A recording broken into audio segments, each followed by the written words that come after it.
Elizabeth had gone to spend the afternoon with Margaret. They were both English, but Margaret was much older, and they were also very different in character. But they were both in love with India, and it was this fact that drew them together. They sat on the veranda, and Margaret wrote letters and Elizabeth addressed the envelopes. Margaret always had letters to write. She led a busy life and was involved with several organizations of a charitable or spiritual nature. There were usually guests staying in Margaret's house. Sometimes they were complete strangers to her when they first arrived. Holy men, village welfare workers, organizers of conferences on spiritual welfare. She had one constant visitor throughout the winter, an elderly government officer who had taken to a spiritual life and gone to live in the mountains at Almora. He did not, however, very much care for the winter cold up there, so he came down to Delhi to stay with Margaret, who was always pleased to have him. He had a soothing effect on her, for he had cast anger and all other bitter passions out of his heart, and was consequently always smiling and serene. Everyone affectionately called him Babaji. He sat now with the two ladies, in a rocking chair, enjoying the winter sunshine and the flowers in the garden. His companions, however, were less serene. Margaret, in fact, was beginning to get angry with Elizabeth.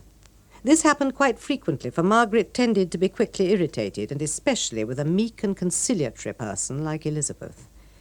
"It's very selfish of you," Margaret said now. Elizabeth flinched.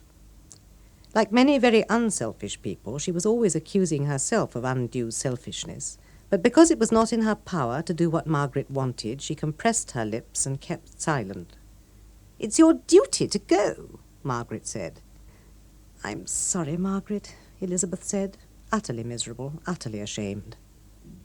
The worst of it was that she really wanted to go. What she was required to do was to take a party of little Tibetan orphans on a holiday treat to Agra and show them the Taj Mahal. Elizabeth loved children, she loved little trips and treats, and she loved the Taj Mahal, but she couldn't go. Nor could she say why. Of course, Margaret very easily guessed why, and it irritated her more than ever. She said bluntly, "Your Raju can do without you for those few days. Good heavens, you've been married 5 years." "4?" Elizabeth said in a humble voice. "4, then. I can hardly be expected to keep count of each wonderful day." Elizabeth glanced imploringly towards Babaji, but he was rocking and smiling and looking with tender love at 2 birds on the lawn. "There are times when I can't help feeling you're afraid of him," Margaret said. She ignored Elizabeth's little disclaiming cry of horror. "Married life is nothing if it's not based on the twin rocks of trust and understanding." Babaji liked this phrase so much that he repeated it to himself several times, his head nodding with approval. "In everything I did," Margaret said, "Arthur had complete faith in me, and in those days, well, a wife like me wasn't altogether a joke." Her late husband had been a high-up British official, and in those days he and Margaret had been expected to conform to some very strict social rules. Her friends nowadays often had a good laugh at the idea of Margaret conforming to those rules, and she had many stories of how she had shocked her fellow countrymen. "As soon as I came here, I knew this was the place I belonged. It's funny, isn't it? I don't suppose there's any rational explanation for it. But then, when was India ever the place for rational explanations?" Babaji said, with gentle certainty, "In your last birth, you were an Indian." "Yes, lots of people have told me that. Mind you, in the beginning it was quite a job to make them see it. It wasn't like today. I envy you girls married to Indians. You have a very easy time of it." Elizabeth thought of the first time she had been taken to stay with Raju's family. She had met and married Raju in England, where he had gone for a year on a Commonwealth scholarship, and then had returned with him to Delhi. She couldn't speak any Hindi, and they spoke very little English, but they managed to make it clear at once that they thought her too ugly and too old for Raju, but that they did not hold this against her. They got a lot of amusement out of her, and she enjoyed being with them. Various fertility ceremonies had been performed over her, and before she left she'd been given her share of the family jewellery. "Elizabeth," Margaret said, "if you're going to be so slow, I'd rather do them myself." "Just these two left," Elizabeth said, bending eagerly over the envelopes she was addressing. "For all your marriage, sometimes I wonder how much you do understand about this country. You live such a closed-in life." "I'll just take these inside," said Elizabeth, picking up the envelopes and letters. She wanted to get away. Not because she minded being told about her own wrong way of life, but because she was afraid Margaret might start talking about Raju again. It was cold inside, away from the sun. Margaret's house was old and massive, with thick stone walls and immensely high ceilings. It was designed to keep out the heat in summer, but it also sealed in the cold in winter. A stale smell of rice, curry, and mango chutney was chilled into the air. Elizabeth put the letters on Margaret's work table, which was in the drawing-room. Besides the drawing-room, there was a dining-room, but every other room was a bedroom, each with its dressing-room and bathroom attached. Sometimes Margaret had to put as many as 3 or 4 visitors into each bedroom. She was the soul of generosity, ever ready to throw open her house to any friend or acquaintance in need of shelter.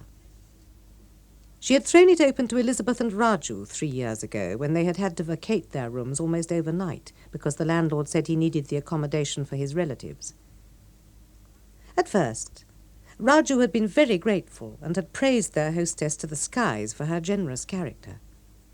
But as the weeks wore on, and every day, day after day, 2 or 3 times a day, they sat with Margaret and whatever other guests she had round the table, eating alternately lentils and rice or string beans with boiled potatoes and beetroot salad, with Margaret always in her chair at the head of the table, talking inexhaustibly about her ideas, about Indian spirituality and the mutiny and village uplift and the Industrial Revolution. Raju, who had a lot of ideas of his own and rather liked to talk, began to get restive. "But madam, he would frequently say, half rising in his chair in his impatience to interrupt her, only to have to sit down again, unsatisfied, and continue with his dinner, because Margaret was too busy with her own ideas to have time to take in his. Once he could not restrain himself. Margaret said something that stirred Raju to such disagreement that he said out loud for everyone to hear, "Nonsense! She is only talking nonsense!" There was a moment's silence. Then Margaret, sensible woman that she was, shut her eyes as a sign that she would not hear and would not see, and repeating the sentence he had interrupted more firmly than before, continued her discourse on an even keel. It was the other person sitting with them round the table, a Buddhist monk with a large shaved skull, who had looked at Raju and very, very gently had clicked his tongue. Raju had felt angry and humiliated, and afterwards, when they were alone in their bedroom, he had quarrelled about it with Elizabeth. The noise of this must have disturbed Margaret, who suddenly stood in the doorway. Unfortunately, it was just at the moment when Raju, in his anger and frustration, was pulling his wife's hair, and they both stood frozen in this attitude and stared back at Margaret. The next instant, of course, they had collected themselves, and Raju let go of Elizabeth's hair, and she pretended as best she could that all that was happening was that he was helping her to comb it. But such a feeble subterfuge would not do before Margaret's penetrating eye, which kept fixed on Raju in total silence for 2 disconcerting minutes. Then she said, "We don't treat English girls that way," and withdrew, leaving the door open behind her as a warning that they were under observation. If they had had anywhere else to go, he would have moved out that instant. Raju never came to see Margaret now. He was a proud person who would never forget anything he considered a slight to his honour. Elizabeth sighed as she arranged the letters on Margaret's work table. She was sad that this difference had arisen between her husband and her only friend, but she knew that there was nothing she could do about it. On the veranda, Babaji and Margaret were discussing the relative merits of the three ways towards realization. They spoke of the way of knowledge, the way of action, and that of love. Margaret maintained, while she could appreciate the beauty of the other two ways, for herself there was no path but that of action. It was her nature. "Of course it is," Babaji said, "and God bless you for it." Arthur used to say, "Margaret was born to right all the wrongs of the world in one go, but I can't help it. It's not in me to sit still when I see things to be done." "Babaji," said Elizabeth, laughing, "once I saw her. It was during the monsoon, and the river had flooded and the people on the bank were being evacuated, but it wasn't being done quickly enough for Margaret. She waded into the water and came back with someone's tin trunk on her head. All the people shouted, 'Mem Saab, Mem Saab, what are you doing?' But she didn't take a bit of notice." Elizabeth went pink with laughter, and with pleasure and pride at recalling this incident. Margaret shook her head with a fond smile. "Yes, but if I'd been born with an ounce more patience, life could have been a lot smoother all round, don't you think so?" Elizabeth said, "I love you just the way you are." "Yes, that's the trouble with you. You love everybody just the way they are." Of course, Margaret was referring to Raju. Elizabeth twisted her hands in her lap. These hands were large and bony and usually red, although she was otherwise a pale and rather frail person. The more anyone twisted and squirmed, the less inclined was Margaret to let them off the hook, not because this afforded her any pleasure, but because she felt that facts of character must be faced just as resolutely as any other kinds of fact.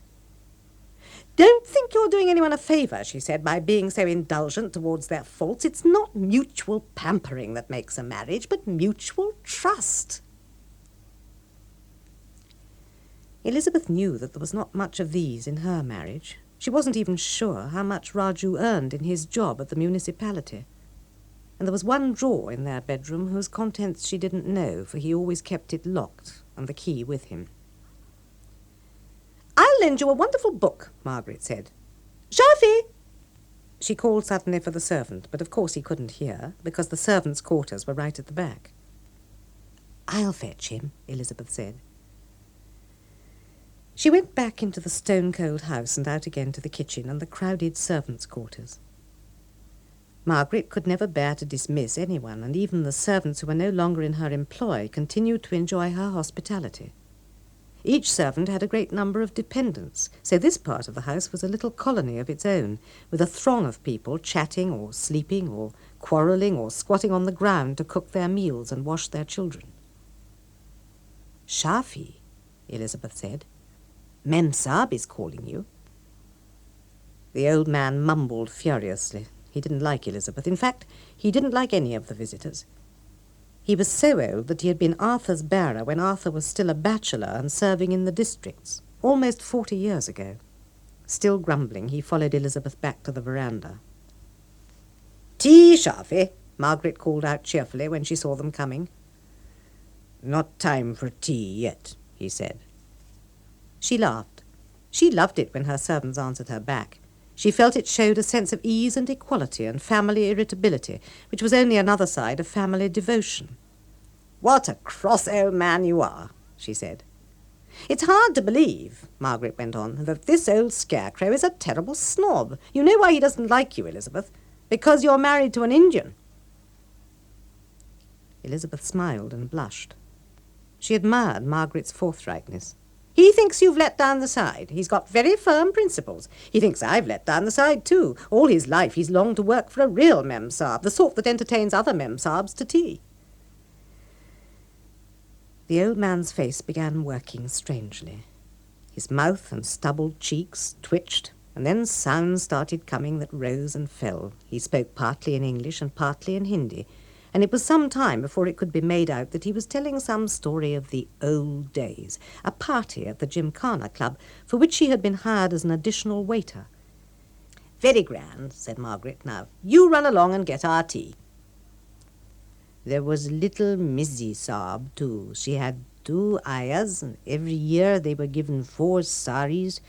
and one shawl for the winter. Tea, Shafi, Margaret said more firmly, so that the old man, who knew every inflection in his mistress's voice, saw it was time to be off. Arthur and I have spoiled him outrageously, Margaret said. We spoiled all our servants. God will reward you, said Babaji. We could never think of them as servants, really. They were more our friends. I've learned such a lot from Indian servants. They're usually rogues, but underneath all that they have beautiful characters.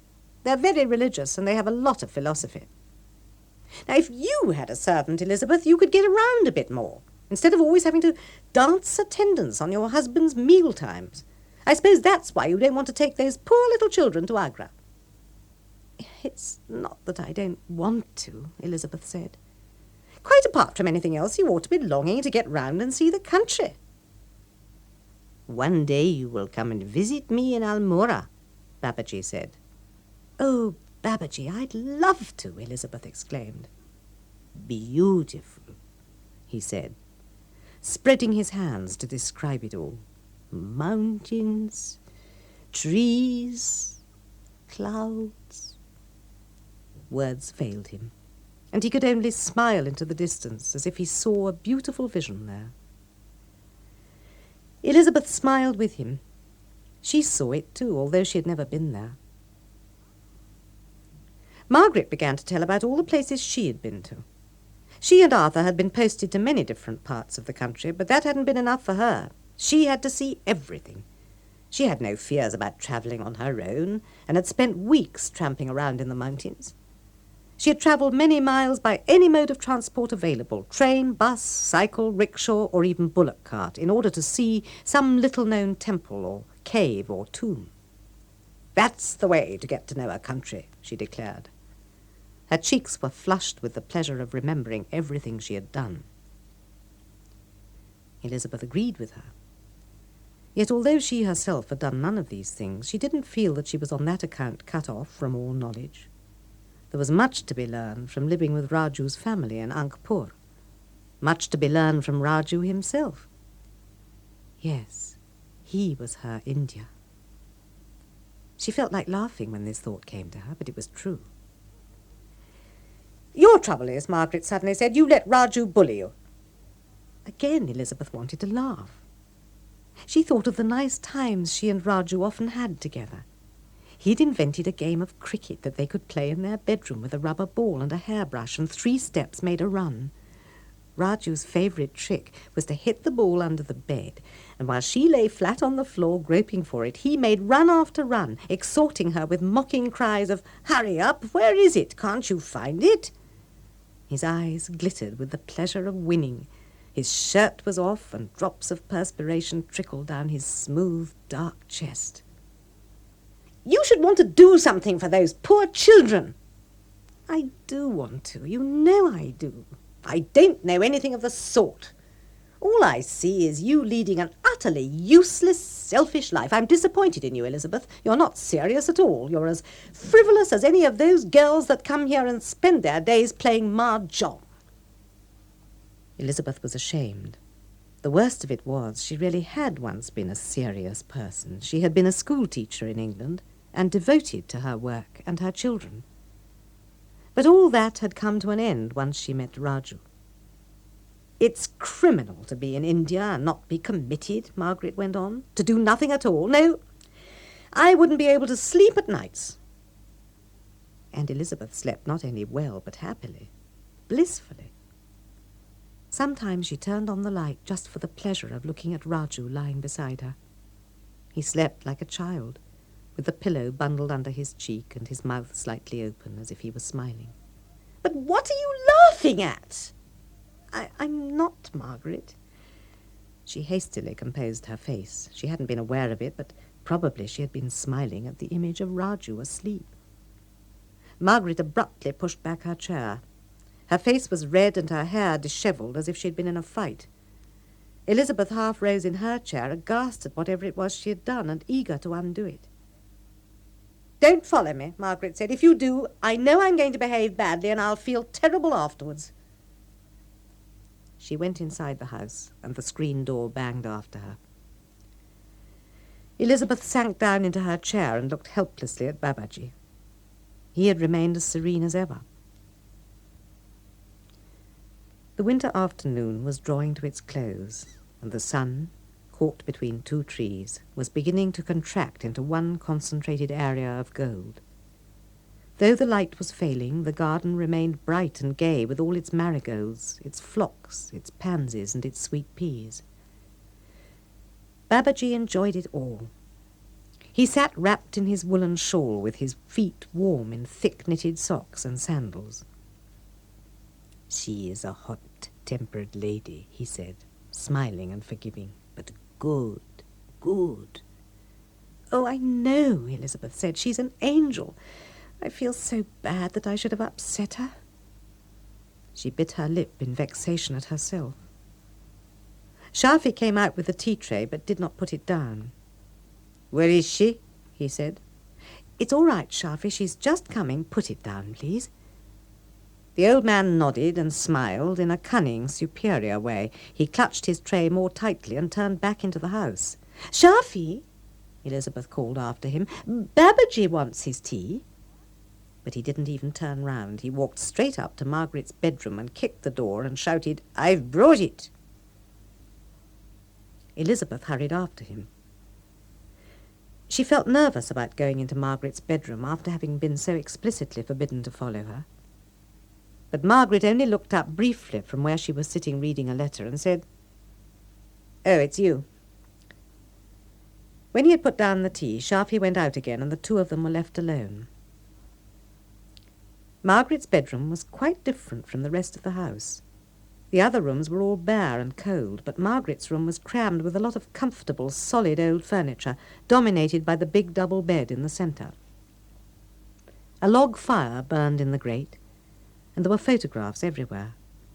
The stale smell of food pervading the rest of the house stopped short of this room, which was scented very pleasantly by wood smoke and lavender water. "It's from my sister," Margaret said, indicating the letter she was reading. "She lives out in the country and they've been snowed under again. She's always wanted me to come home.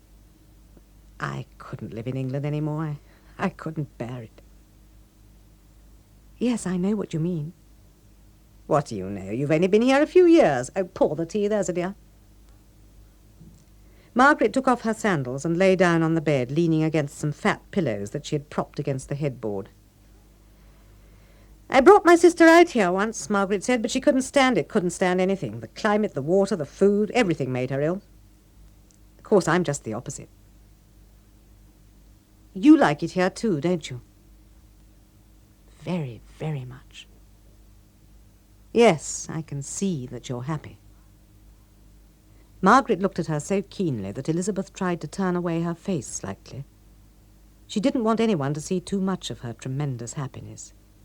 She felt somewhat ashamed of herself for having it, not only because she knew she didn't deserve it, but also because she didn't consider herself quite the right kind of person to have it. She had been over 30 when she met Raju, and had not expected much more out of life than had up till then been given to her. Margaret lit a cigarette. Suddenly she said, "He doesn't like me, does he?" "Who?" "Who? You're Raju, of course." Elizabeth flushed with embarrassment. "How you talk, Margaret," she murmured, not knowing what else to say. "I know he doesn't," Margaret said. "I can always tell." She sounded so sad that Elizabeth wished she could lie to her and say, no, Raju loved her just as everyone else did, but she couldn't bring herself to it. She thought of the way he usually spoke of Margaret. He called her by rude names and made coarse jokes about her, at which he laughed like a schoolboy and tried to make Elizabeth laugh with him, and the terrible thing was sometimes she did laugh.